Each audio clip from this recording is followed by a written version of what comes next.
Darling, you got to let me know. Il mare con la nebbia, l'abbiamo mai visto?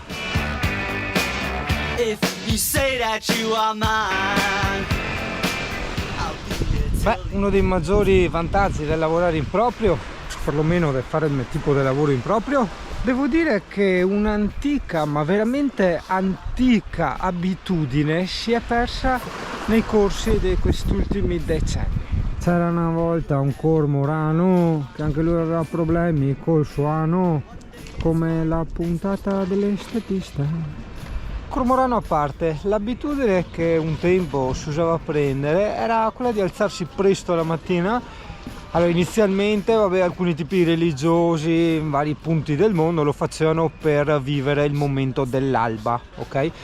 Però tanta altra gente invece una volta, prima di andare a lavorare, ma una volta non intendo 200 anni fa, usava alzarsi magari un'ora, due prima per farsi le sue cose private, che poteva essere anche sì un giro in bicicletta, fare footing eccetera, poi si faceva la doccia e andava a lavorare. E io qua ho la fortuna, diciamo, è vero, no?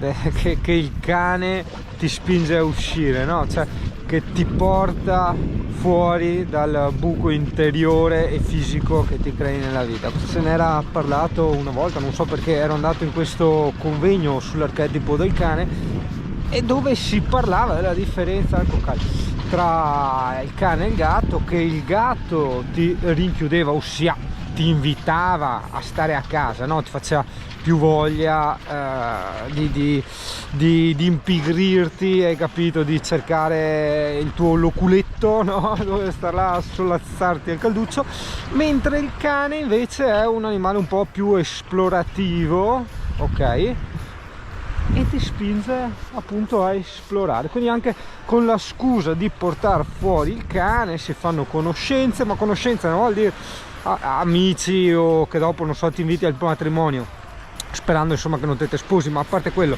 conoscenze si intende anche tipo la breve chiacchierata che ho fatto oggi con l'operatore del comune per via del cane, perché mi ha detto che a lui gli è morto il suo braco di recente, e allora sai, c'ha quella di qua, c'ha quella di là, insomma interagisci, capisci?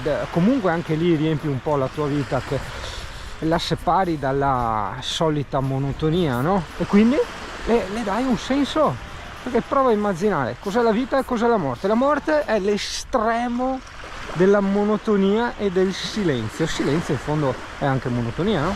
Servono bacchetti da rabdomante. Chi funziona, sta attento, guarda, tac, guarda, la trova l'acqua, grande. Aspetta che lei...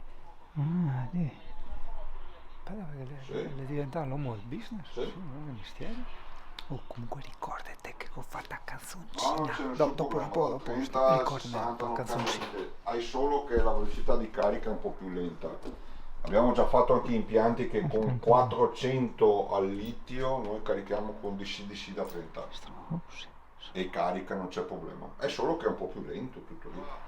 Mirko nel cielo, singano nel 20 litri.